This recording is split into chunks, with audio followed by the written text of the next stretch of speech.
Alabado sea Dios por bendecirnos con otro estudio de la lección de la escuela sabática. En nombre de la voz de la esperanza, te extendemos nuestra cordial bienvenida. Amén, sí. Y recuerda, si estás en las redes sociales, comparte este estudio con tus familiares y amigos para que otros también sean bendecidos. Claro que sí. Bien, hoy compartiremos el mensaje de Liliana desde Córdoba, Argentina. Y Liliana dice lo siguiente: bendiciones, pastor y señora, los veo y aprendo mucho de la escuela sabática. Gracias. Y gracias a Dios por poner personas para ayudarnos. Dios siga bendiciendo su ministerio. Un abrazote en Cristo. Qué mensaje alentador, ¿no es cierto? Así lo es. Hermana Liliana, Dios colme su vida de las bendiciones celestiales. Amén. Ahora, sí, tus tíos viven en Córdoba, Argentina. ¿No es cierto? Claro que sí, mis tíos, Roald y Cristina Pitao viven allí. Cuando yo era niña iba a visitarlos, Omar. La verdad que la provincia de Córdoba en Argentina es bella, ¿eh? La llaman la docta, sí, por su población universitaria. Córdoba es cuna de doctores, grandes personalidades y poetas. Además, lo que yo sé de Córdoba, tiene hermoso paisaje de montañas, valles verdes, épicos y también valles memorables. La verdad que abundancia de ríos, arroyos y muchas vertientes. Cierto, cierto. Bueno, saludamos a nuestros hermanos y hermanas que viven en Córdoba, Argentina. Bien. Esta semana estaremos repasando la lección número 13 para el 23 de septiembre 2023 y se titula Haciendo la paz. Antes que nada, hermanos, pidamos la sabiduría del cielo. Oremos. Querido y amoroso Padre Celestial, tú que te preocupas por cada uno de tus hijos, te rogamos en este momento que nos regales tu sabiduría para que podamos entender el mensaje que tienes para nosotros. Te lo pedimos en Cristo Jesús. Amén. Amén. El texto de esta semana se encuentra, por supuesto, en Efesios capítulo 6, versículos 16 y 17. Y dice así: sobre todo, tomad el escudo de la fe con que podáis apagar todos los dardos de fuego del maligno, y tomad el yelmo de la salvación y la espada del Espíritu, que es la palabra de Dios. La evidencia textual recalca la expresión sobre todo, o sea, en forma primordial, siempre, en toda ocasión, en todo momento. Así es.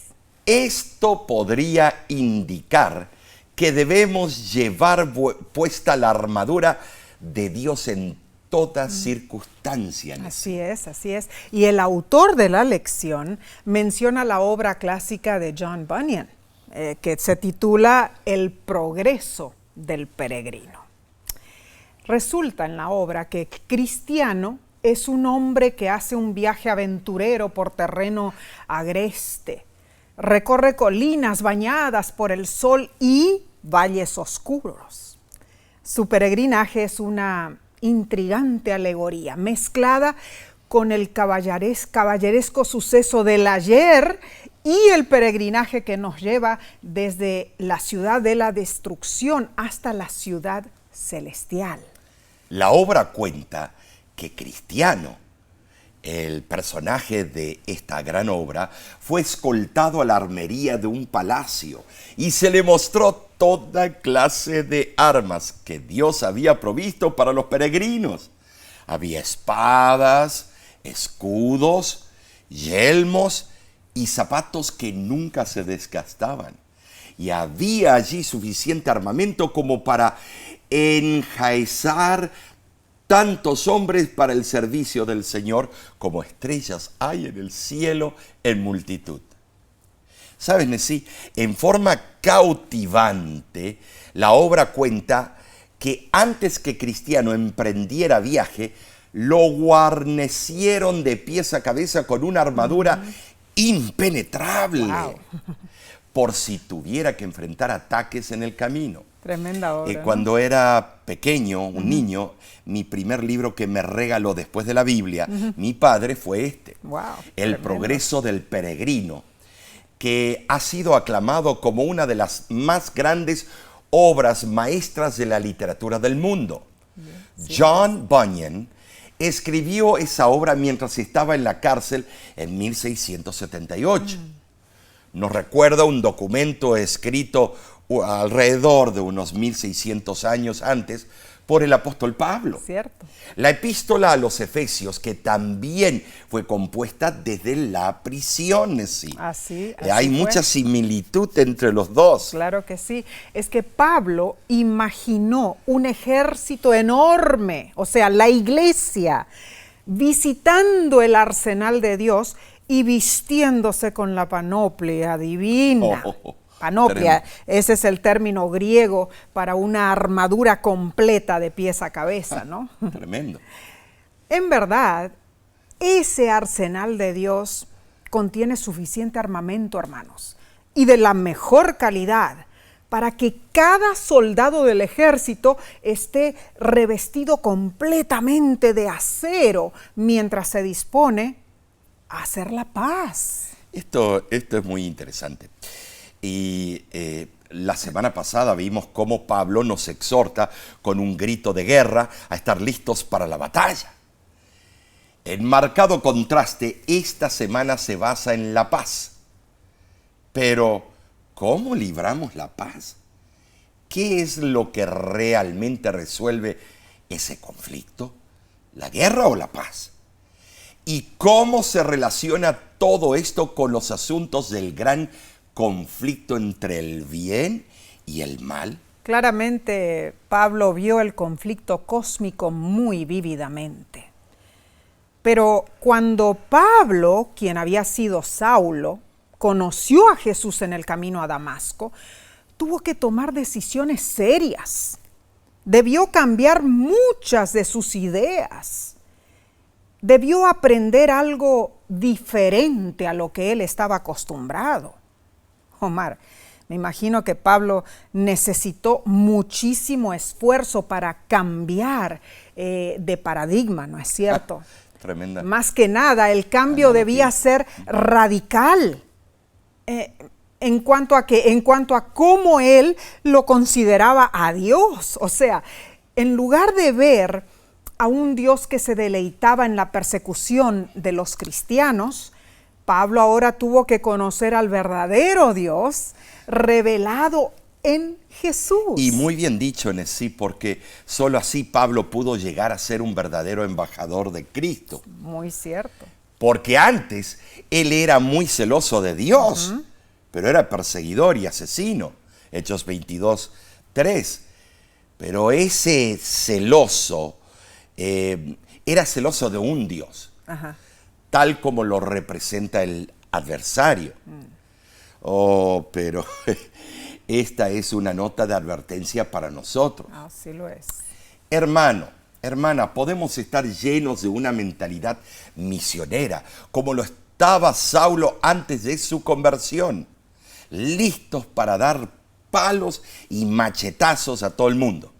Pero el celo y el entusiasmo ciego no siempre correlaciona con la verdad. Y esto es muy cierto. Pablo concluye su carta con paz, fe, gracia y amor. Todas esas cualidades contrastan con aquel Saulo militante, agresivo y combatiente que alguna vez él había sido. Es que Pablo, Omar, finalmente se dio cuenta de que Dios no trabaja utilizando fuerza y compulsión. Interesante. Yeah. Lo que más desea Dios es la aceptación voluntaria de la verdad, que nosotros, sus hijos, lo amemos por la mejor razón de todas. ¿Cuál es esa razón? Bien Porque dicho. Él nos amó primero. Alabado sea Dios. Amén. Por eso. Bien, analicemos entonces la lección del domingo 17 de septiembre titulada La Iglesia un ejército unificado. Y dice unificado. Pablo, en el último capítulo a los Efesios, nuevamente explica los aspectos importantes de la conducta cristiana en sí. Él no quiere que su carta sea un tratado teórico, sino algo práctico. Claro. Ahora, Nesí, en su narrativa sobre usar la armadura de Dios, ¿qué quiere decir Pablo sobre la guerra en la que está involucrada la iglesia? ¿Será principalmente una batalla espiritual del creyente en forma individual contra el mal? ¿O Nesí será una guerra colectiva de la iglesia contra el mal? ¿O personal o colectiva? Claro, corporativa. Si reflexionamos en las guerras del imperio greco-romano, la victoria dependía de la cooperación de cada soldado. Infantería, claro. Debía haber unidad militar, debía haber apoyo mutuo en el fragor de la batalla, lógicamente. Claro. Entonces, el individualismo en ese tiempo se consideraba una característica de los guerreros bárbaros, algo que lógicamente los condenaba a la derrota. Y esto es cierto. ¿Por qué? Porque el soldado que está aquí confía en el que está a su lado y formaban un caparazón de tortuga. Entonces, hay razones importantes para apoyar la idea de que Pablo, de acuerdo con el entendimiento militar de su tiempo, se refirió principalmente a una batalla compartida, unificada de la iglesia contra el mal. En primer lugar, Efesios capítulo 6, versículo 10 al 20, es el clímax de una carta que trata sobre la iglesia.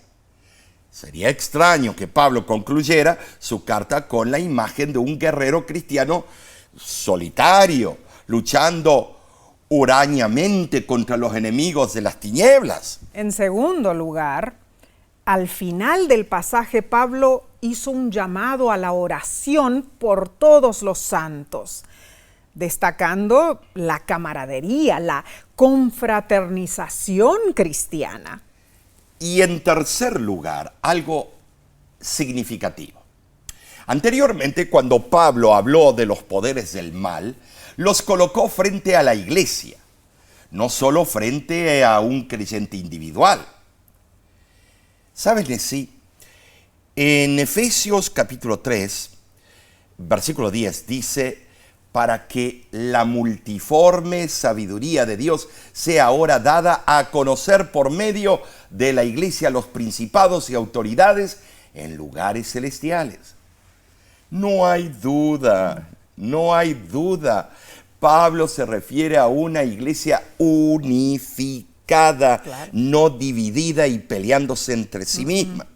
Entonces, Efesios 6, del 10 al 20, no describe a un guerrero solitario enfrentándose al mal, ¿no es cierto? No.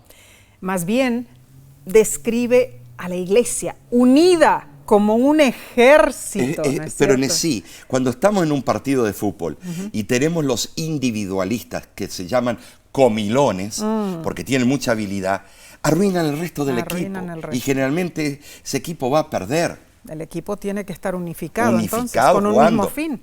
Así es la iglesia, unida, como un ejército con el mismo fin. Se nos llama a tomar nuestra armadura y como un ejército solidarizado, avanzar en la batalla vigorosa, pero en forma unida. Así debe ser, en todo. Sí.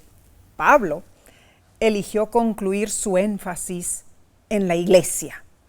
Anteriormente él había incluido descripciones de la iglesia, cuerpo de Cristo, el edificio templo de Dios y la novia de Cristo, ¿no es cierto?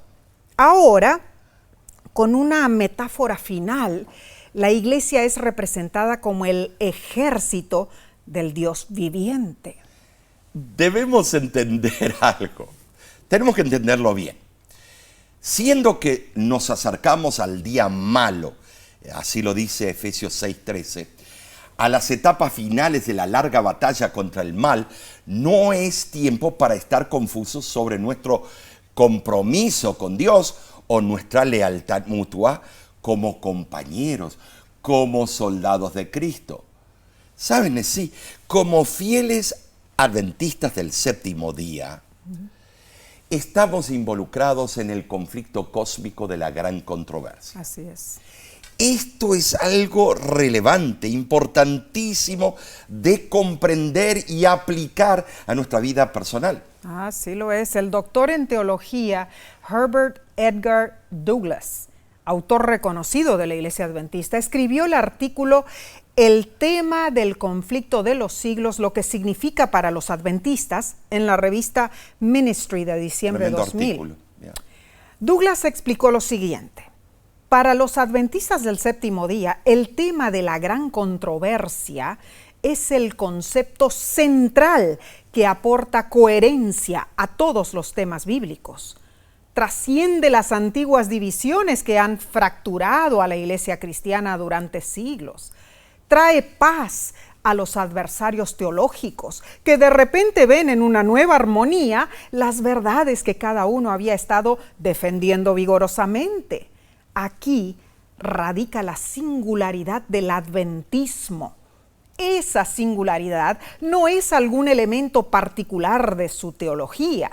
Más bien, el carácter distintivo del adventismo se basa en su comprensión general del mensaje central de la Biblia, que se rige por su principio rector fundamental, el tema del conflicto de los siglos. Claramente estamos involucrados en esta guerra. Sí. Y debemos elegir un bando. Claro que sí. No hay término medio, por favor. Las áreas de grises de hoy en día. No. Ahora, en su carta, Pablo explica que no estamos involucrados en esta guerra simplemente porque dos superpotencias se están peleando y somos inocentes víctimas colaterales atrapados en esta batalla en contra de nuestra voluntad. No. De hecho, es al revés. Sí. Fue Dios quien se enredó en esta guerra por nosotros. Wow. Fuimos nosotros quienes nos pusimos del lado de las fuerzas de la oscuridad para luchar contra Dios. Horrible. Pero en lugar de destruirnos, Dios se ofreció a luchar por nuestra salvación. Gloria a Dios. Él tomó sobre sí mismo nuestra culpa y pecado y murió en nuestro lugar para traernos paz, para restaurarnos a nuestro estado legítimo en su reino. Gloria a Dios. Por eso, cuando nos convertimos a Cristo, aceptamos la oferta de paz de Dios, aceptamos su llamado a experimentarla y deseamos compartirla con otros que aún están en guerra contra Dios. Hermano, hermana, no nos unimos a Cristo desde una posición neutral, no. Nos unimos a Cristo desde las filas de los enemigos de Dios y al unirnos al ejército de Cristo, seremos atacados por el diablo, y por todas las fuerzas del mal que están obrando en nosotros. Sí. Pero para ese asalto necesitamos la armadura de Dios y el arma de proclamar su evangelio de paz. Y esto lo debemos hacer unidos, hermanos. Dinos, ¿de qué manera podemos nosotros, como cuerpo unido, trabajar juntos en este gran conflicto? ¿Cómo podemos ayudarnos unos a otros en nuestra lucha contra el mal?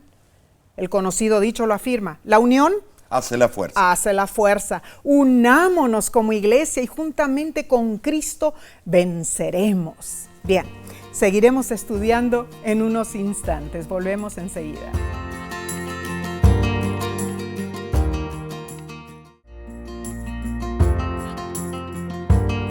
Gracias por acompañarnos. Dinos, ¿estás unido a la iglesia, el ejército de Cristo? Es nuestra oración que así sea. Continuemos entonces con la lección del lunes 18 de septiembre titulada Cinturón y Coraza.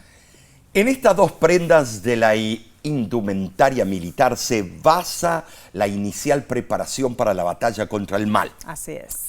Efesios 6:14 dice: estad pues firmes, ceñidos vuestros lomos con la verdad y vestidos con la coraza de justicia. Bueno, los soldados romanos vestían una túnica, ¿no es cierto? Pero el combate en tiempos antiguos se daba cuerpo a cuerpo. Así es. ¿No es cierto? Entonces esa túnica suelta era una carga. Inclusive podía representar un grave peligro. Siendo así, lógicamente, todo soldado, antes de librar una batalla, ajustaba su túnica con un cinturón para mantener allí ceñidos sus lomos. Se acostumbraba a ceñir los lomos en el Medio Oriente cuando había prisa o era necesario hacer un trabajo pesado. Se enrollaban la túnica y la metían debajo del cinturón o la ataban en un nudo para así tener libertad de movimiento. Los hombres se ceñían los lomos al prepararse para una batalla, viajar largas distancias, participar en carreras extenuantes o realizar trabajos difíciles. Entonces, Nesí, ceñir nuestros lomos indica la prontitud, la diligencia y la preparación para hacer algo muy importante. Así es. Al cinturón militar, los romanos lo llamaban cingulum, ¿no es cierto? Era una faja ornamentada, elaborada. Era la marca del soldado, su símbolo de estatus, tener el cinturón puesto. En el cinturón el soldado llevaba su dinero, su espada, inclusive sus instrumentos para escribir. Era de hierro, Así es, Nesí. acero o de cuero, ¿no es cierto? Y lógicamente era diseñado para mantener cada parte de la armadura en su lugar. Ceñir, Nesí, nuestros lomos con la verdad implica que la verdad debe estar ligada a lo más íntimo en nuestra vida. Amén. Debe ser parte de nuestra vestimenta espiritual. Así es. Para vencer al mentiroso, el padre de la mentira, el diablo. Claro. La verdad es característica de Cristo y debe ser una esencial característica del seguidor de Cristo. Así es. ¿Sabes? Dios no es un Dios de apariencias. Él conoce todo, Él va a lo profundo. Debemos vestirnos de la verdad y dejar la mentira, porque Dios ama la verdad en lo público y también en lo íntimo y en lo secreto. El teólogo Albert Barnes en su comentario dice: la verdad preserva a un hombre de esas opiniones laxas de la moral, el deber y la religión que lo dejan expuesto a todo asalto. Hace al alma sincera, firme, constante y siempre en guardia. Un hombre que no tiene visiones consistentes de la verdad es solo hombre para que el adversario lo ataque con éxito. Tremendo pensador. Es interesante. Seguidamente, Pablo denota la coraza de justicia. En el griego, la palabra es thorax o tórax. Denota una cota de malla. La coraza cubría el cuerpo del soldado desde el cuello hasta los muslos. Consistía de dos partes, una cubría el frente y la otra la espalda. Los historiadores mencionan varios modelos de coraza. Una estaba hecha de pequeños anillos de hierro, unidos entre sí. En el Imperio Romano la llamaban lorica hamata.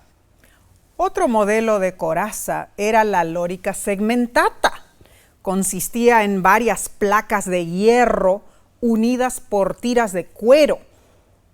Constituía una protección sólida y permitía libertad de movimiento. Otro modelo de coraza se llamaba la lorica esquamata. Consistía en pequeñas escamas de metal unidas entre sí por hilos de metal o cuero, lo que la hacía muy flexible, y aunque no era tan efectiva como otros modelos para proteger el cuerpo, el metal reflejaba la luz y era impresionante a la vista. Bueno, esto en realidad parece un desfile de moda, ¿no es cierto? Pero hermanos, Pablo menciona la coraza de la justicia. Esto denota integridad, santidad, pureza de vida y sinceridad de piedad. Omar, la coraza en sí servía para defender las partes vitales, sí, las partes más vulnerables del cuerpo, ¿no es cierto? Y Pablo deseó presentar que la integridad y la rectitud de carácter son necesarias para defendernos de los ataques de Satanás, así como la coraza preservaba el corazón de las flechas del enemigo. Tú sabes que cuando voy a hacer la jardinería, estamos cerca del desierto y hay muchas víboras. Yo me pongo a veces botas porque ya ha pasado que muerden. Sí, claro. Entonces uno se protege. Seguro. Entonces, si en forma irresponsable promovemos nuestros defectos de carácter, carecemos de integridad moral. No estamos firmes en Cristo. Si bien recordamos, Judas y el rey David fallaron en este punto, aunque David entendió la gravedad de estar desprotegido por Dios. Nosotros, hermanos, necesitamos la justicia que solo Dios desea y puede dar. ¿Estamos de acuerdo?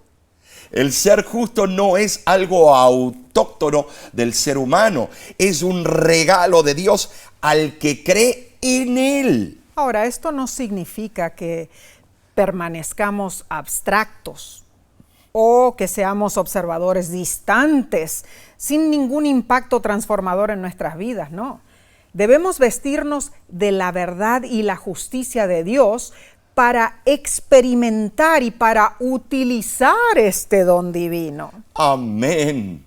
En Efesios, Pablo asocia la justicia y la verdad con la santidad y la bondad, cualidades que debemos edificar para tratar bien a los demás, especialmente a nuestros hermanos en la fe y los miembros de la iglesia. La pregunta es, ¿de qué manera experimentamos la idea de que la bondad, la santidad y la verdad pueden ser una protección para nuestro caminar en Cristo?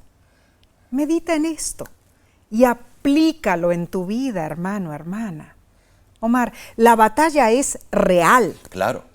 Pero las consecuencias de esa batalla son al mismo tiempo terribles Y hay que lo son. y hermosas. Hay consecuencias terribles y hermosas, increíble.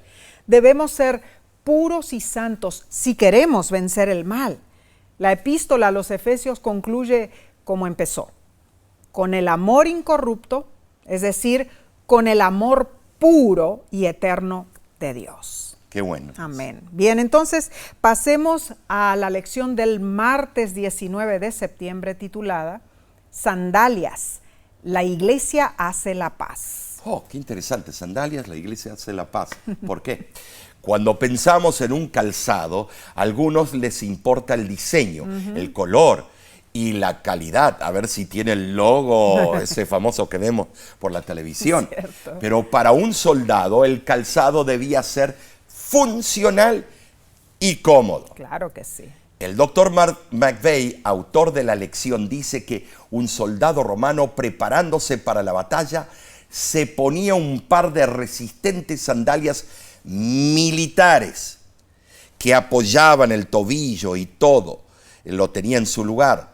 Tenían una suela conformada de varias capas de cuero, cosidas unas con otras y reforzadas con clavos rugosos o tachuelas de metal, lo que ayudaba al soldado a mantenerse y permanecer firme. Claro que sí. Estable. Bueno, claro. Las sandalias del ejército romano se llamaban caligae. Así es. Caligae. De hecho, el cruel emperador Calígula obtuvo ese apodo por una razón muy interesante. Su nombre era Cayo César Germánico. Así es. Su padre era Germánico, el héroe militar, y solía llevar consigo al niño Cayo desde muy pequeñito a tierras germanas en los campamentos de guerra. Así es. Dice que su madre, Omar, lo vestía con un uniforme de soldado y pequeñas sandalias, caligae. Por eso los soldados lo apodaron Calígula, que en latín significa algo parecido a sandalitas, algo pequeñito, ¿no es cierto? Sí. Tristemente, entre los emperadores romanos déspotas, sádicos y megalómanos, Calígula tiene la fama de haber sido el más lunático y depravado de todos ellos. Y sí, la verdad que lo fue. Sí, Él y Nerón fueron el colmo. La historia de la verdad, de verdad trae a relucir detalles increíbles. Cierto. Entonces, los soldados romanos calzaban sandalias y se protegían las piernas con grebas, una especie de canilleras. Lo que te dije cuando voy a la jardinería, claro. Las cascabeles están ahí esperando. Los soldados necesitaban afirmarse bien para resistir los ataques y las sandalias no estorbaban su movimiento en terreno escarpado. ¿Saben? Sí, Pablo sugiere que las sandalias servían al soldado para estar firme y no tanto para correr. Interesante. Interesante eso. ¿No es cierto? Ahora, Pablo extrajo el lenguaje de las sandalias militares de Isaías 52:7. Claro. El apóstol celebra el momento en que el mensajero de Dios trae la noticia de que la batalla de Yahweh en favor de su pueblo ha sido ganada y por lo tanto ahora reina la paz. Así es. ¿Qué dice Isaías 52:7, mis hermanos? Leamos. Qué hermosos son sobre los montes los pies del que trae alegres nuevas, del que anuncia la paz.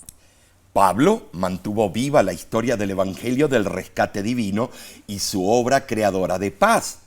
Él celebró la victoria pasada de Cristo y visualizó el grito de victoria en el futuro. Él mencionó el concepto de paz en la epístola a los Efesios 8 veces y la celebró como una obra de Cristo. ¿Saben? Sí, el apóstol le explicó que nosotros nos ponemos las sandalias de paz. Claro. Como el mensajero de Isaías 52:7, somos mensajeros que proclamamos la victoria de Cristo y su paz. Increíble. Entonces el evangelio es de paz, claro. ¿No es cierto? Pablo no aconsejó a que tomemos las armas militares y ataquemos a nuestros enemigos, ni que seamos combativos al relacionarnos con los demás. Él enfatizó la unidad, la comunicación edificativa y la ternura de corazón también. Es tremendo, Nessie. Como iglesia unida debemos, estimados, librar la paz. Sí. Empleando el arsenal evangélico de virtudes cristianas. ¿Cuáles son? La humildad, la paciencia, el perdón, la oración y la adoración. Amén. Tales actos son estratégicos y apuntan hacia el gran plan de Dios para unificar todas las cosas en Cristo. Efesios capítulo 1, versículos 9 y 10. ¿Sí? Amén. Y en Isaías 52:7, los pies y la proclamación del Evangelio de la paz están relacionados. Claro. ¿No es cierto? Esto sugiere, hermanos, que hay acción al proclamar el mensaje de buenas nuevas y también hay firmeza en nuestra lucha cristiana. Esto es hermoso y animador, ¿no es cierto? Como guerreros cristianos podemos estar firmes y en paz en medio de los conflictos espirituales. Estamos en paz con Dios. Aunque enfrentamos enemigos implacables, nos mantenemos firmes en Cristo. Esa es la base del Evangelio. Esa es la causa por la cual disfrutamos de paz. Gloria a Dios. El comentario del reformador Calvino desarrolla esta idea. Muy bien. Como los soldados se cubrieron las piernas y los pies para protegerse, debemos estar calzados con el Evangelio si deseamos pasar ilesos por el mundo. Es el Evangelio de la paz y se lo llama así por sus efectos. Es el mensaje de nuestra reconciliación con Dios y nada más da paz a la conciencia. Pero ¿cuál es el significado de la palabra preparación? Algunos lo explican como un mandato para estar preparados para el Evangelio, pero es el efecto del Evangelio que considero expresado por este término. Se nos ordena dar dejar a un lado los obstáculos y estar preparados, tanto para el viaje como para la guerra. Por naturaleza, no nos gusta el esfuerzo y queremos agilidad. Un camino difícil y muchos obstáculos retrasan nuestro progreso y nos incomoda la mínima molestia. Pablo presenta el Evangelio como el medio más apto para emprender y realizar la expedición.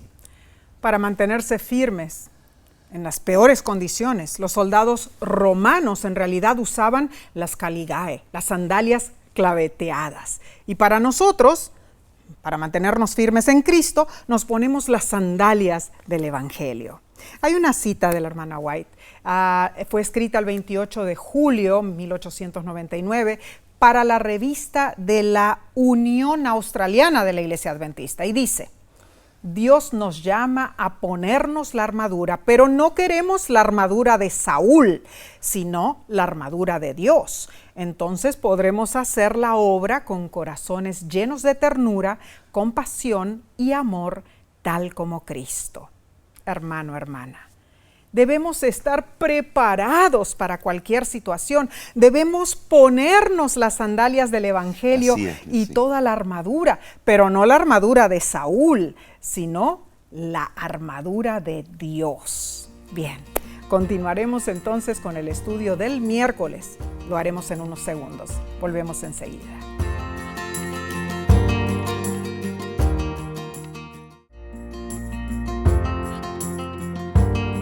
Estamos recibiendo una cátedra sobre cómo vestirnos de la armadura de Dios, pero para hacer la paz. Bien, sigamos entonces con la parte del miércoles 20 de septiembre titulada Escudo, Casco y Espada. ¡Oh, tremendo! El escudo romano era grande, de madera cubierto de cuero. Sus medidas aproximadas eran de 1,20 m de largo y 60 centímetros de ancho, suficiente para cubrir el cuerpo del soldado. A veces lo empapaban con agua para que cuando el enemigo disparase flechas llameantes, rebotasen en el cuero duro y mojado y cayeran al suelo sin causar daño. Tremendo, man, en realidad. Tremendo, de verdad. Pero era más pesado. Sí, claro, para cargar eso. Mojado al cuero. Pero el escudo de la fe funge la misma responsabilidad. ¿De qué? Claro. De proteger. Claro. Ahora, primera de Juan 5:4 dice: esta es la victoria que ha vencido al mundo, nuestra fe. O sea, esta fe es activa, como el escudo que se interpone para interceptar los dardos encendidos. Pero la fe también es pasiva, Omar, ¿no es cierto? Bueno, sí. Porque confía en la liberación que proviene de Dios. Claro. Nuestra fe, hermanos, ante el impacto de cualquier tentación, restaura nuestra confianza y nos capacita para continuar en la batalla contra el mal, ¿no es cierto? Y sin fe es imposible agradar a Dios. Hebreos 11:6 así lo dice. Pensemos en esto, hermanos. La fe detiene los dardos de la tentación antes de que lleguen a ser pecados en el alma. Esto es profundo. Las tentaciones y ataques del enemigo deben contrarrestarse antes de que alcancen las partes vulnerables de nuestro cuerpo espiritual. Wow, tremendo concepto. Tremendo. Pero más regresemos un instante a los dardos de fuego.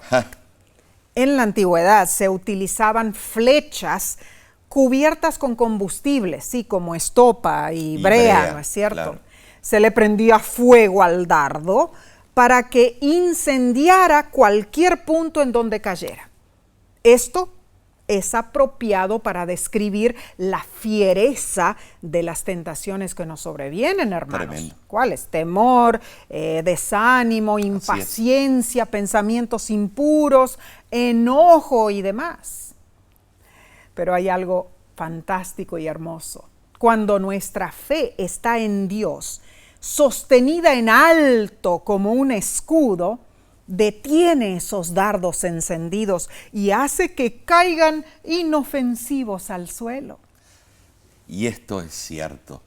Luego Pablo presenta el yelmo. la cabeza, sede de la inteligencia y la voluntad, es algo vital. Necesita especial protección. Hasta el día de la fecha, los soldados es a donde se cubren mucho. El yelmo era el casco romano. Lo llamaban galia. Al principio era de cuero.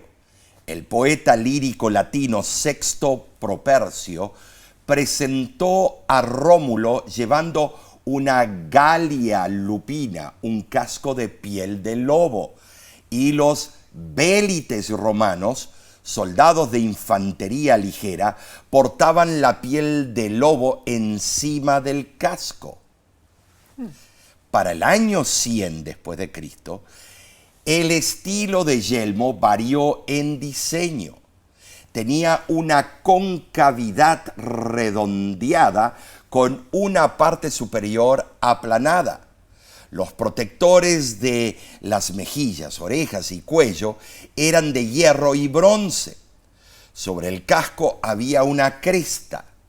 Barras de hierro remachadas sobre la corona reforzaban la estructura, proporcionando protección óptima contra golpes y proyectiles. Entonces, el yelmo espiritual es la esperanza de salvación. Ponernos el yelmo de la salvación significa confiar en el poder de Cristo. Un casco protege la cabeza del soldado contra golpes dañinos y mortales. Espiritualmente hablando, el yelmo de la salvación protege nuestra mente de cualquier pecado que busque desorientarnos o destruirnos. El casco, además, protegía los ojos del soldado. Asimismo, la visión espiritual permite fijar nuestros ojos en la meta, avanzando hacia adelante sin distracciones ni desvíos. El toque final de la armadura es la espada del Espíritu. Es interesante que la espada del Espíritu es la palabra de Dios. ¿Sabes, Nesí? Aquí tengo una réplica de la espada de un legionario. Está preciosa. Sí. La compramos cuando viajamos con la Voz de la Esperanza a Roma. Así fue. La espada de un legionario romano se llamaba gladius. De ahí viene también la palabra gladiatore o gladiador, hombre que usa la espada. Era corta, medio metro de largo, aquí te lo paso, tenlo ahí. Tenía doble filo, ven aquí, una punta larga, miren aquí, una punta que podía atravesar cualquier cosa que se le pusiese por delante.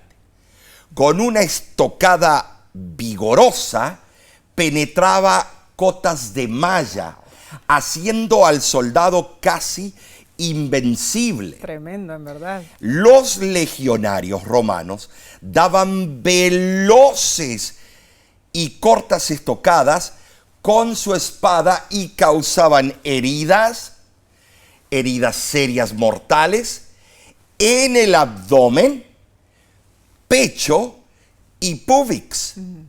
La espada era un arma, defensiva. Se usaba para desviar golpes, así, para el costado o para cualquier otra dirección. Pero también era ofensiva. Y luego se usaba en forma ofensiva para atacar al oponente. Tremendo. La táctica habitual en la batalla era lanzar 2 jabalinas con el brazo que no estaba ocupado con la espada y las largaban. Luego sacaban la espada y atacaban. Golpes certeros. ¡Wow! Tremendo, Mar. Entonces, la palabra de Dios, en verdad, sí, entregada por el Espíritu, es la espada del cristiano, ¿no es cierto? Así lo es. Bueno, Jesús valoró muchísimo la palabra de Dios. Él la utilizó para desviar el ataque de Satanás en el desierto. Es que solo a través del estudio de la Biblia, hermanos, puede el soldado cristiano manejar adecuadamente esta importante arma. Amén. En la palabra de Dios hay poder para transformar a pecadores en santos. Gloria a Dios. Es una espada de dos filos. Seguro que sí. La palabra de Dios es viva y eficaz, cumple plenamente su obra en nuestro beneficio. Amén. Es nuestra espada por excelencia, hermanos. Como una espada separa, coyunturas y tuétanos, los principios de la palabra de Dios disciernen entre pensamientos buenos y malos, entre motivos correctos e incorrectos. La palabra de Dios es nuestra arma principal en la batalla contra el mal. Amén, amén. Bueno, Omar, quizá a muchos no les gusta pensar en tanta simbología militar, pero la lección nos pregunta lo siguiente: ¿qué deberían enseñarnos estas imágenes acerca de cuán literal y serio es el gran conflicto? Hay un himno muy conocido en nuestras iglesias: firmes y adelante, huestes de la fe, ¿no es cierto? Así es. Oh, los peligros que enfrentamos son reales, hermanos. Pero el enfoque en la armadura nos permite entender nuestro lugar en el conflicto cósmico. Ahora, no participamos por fuerza o compulsión. Esto contrasta con lo que solemos pensar sobre las guerras y los armamentos.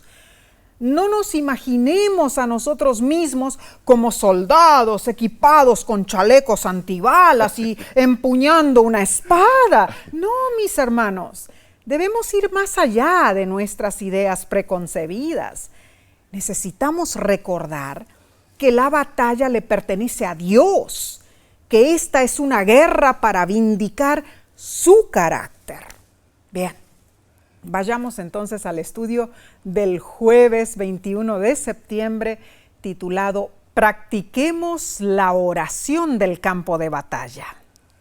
Concluyendo su exhortación, Pablo nos insta como soldados a participar de una oración crucial y continua por todos los santos y por sí mismo como embajador en cadena. Tremendo.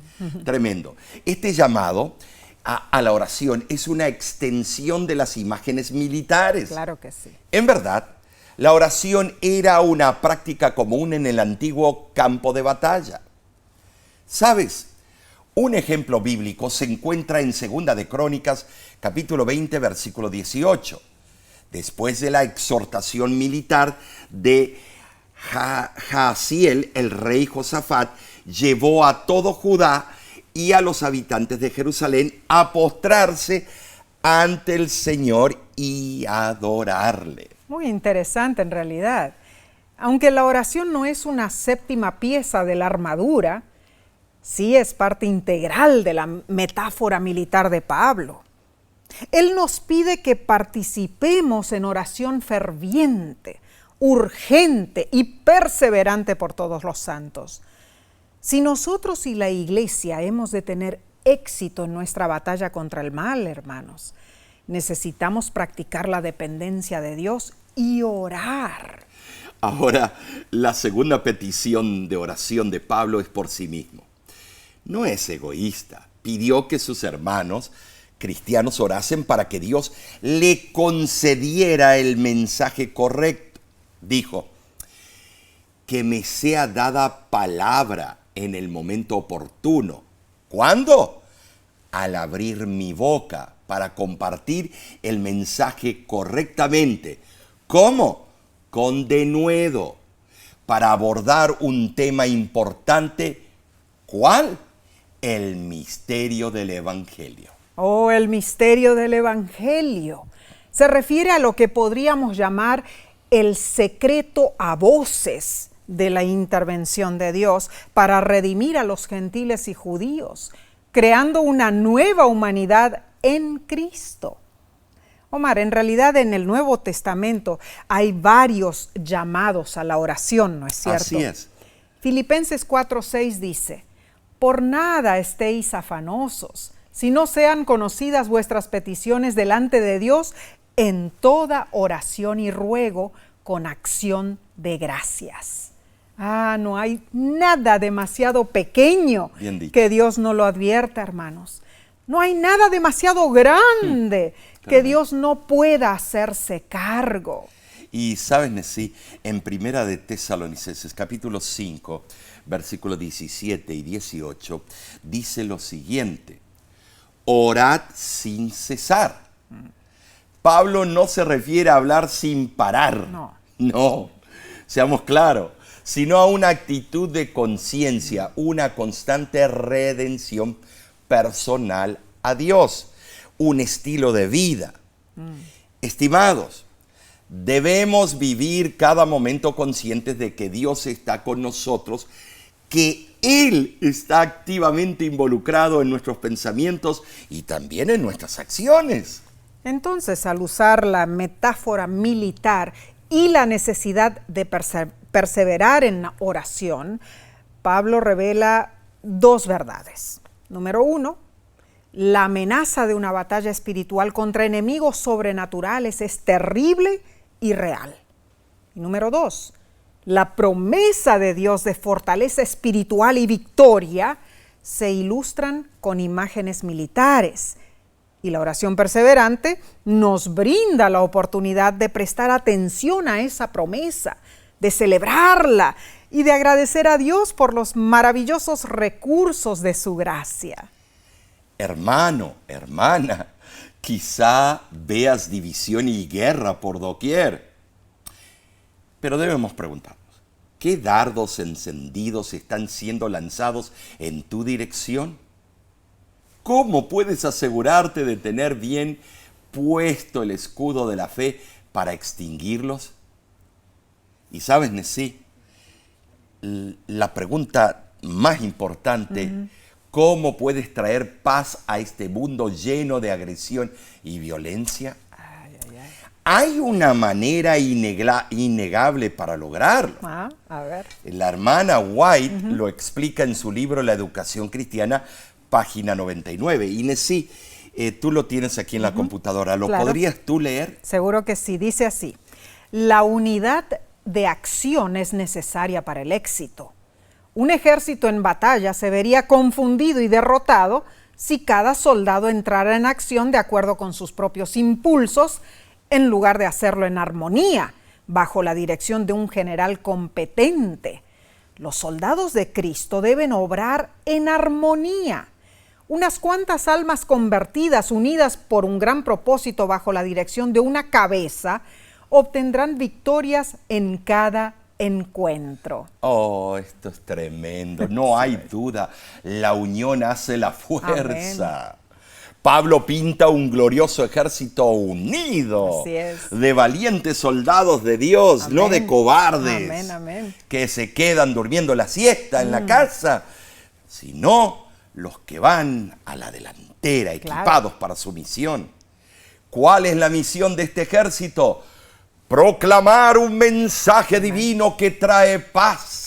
La paz revelada por Cristo en la cruz al ganar la batalla contra Satanás. Amén. Al aceptar el sacrificio de Jesús, Dios nos bendice con su justicia. Gloria a Dios. Eso trae paz entre nosotros y Dios, y entre nosotros y los que nos rodean. Amén. Esa paz nos une como iglesia, nos alienta a proclamar las verdades de salvación. Es momento de predicar. Amén. Hemos estudiado profundos conceptos, ¿no es cierto? Sin duda, Pablo fue un siervo, un instrumento de Dios, anunciando con ímpetu el misterio del Evangelio de salvación. Ahora recapitulemos entonces. En primer lugar, la iglesia está involucrada en el conflicto cósmico y tiene la misión de proclamar el Evangelio de la paz. Número 2, no somos guerreros solitarios en esta guerra. Somos el ejército, el pueblo de Dios. Batallamos en el Señor usando su armadura. Número 3, no peleamos una batalla abierta e incierta. Tenemos un resultado seguro. En la cruz, Dios ganó la victoria sobre el pecado, la muerte y Satanás. Número 4, Pablo nos insta a perseverar en la oración para que seamos victoriosos en Cristo Jesús. Amén. Gracias por acompañarnos.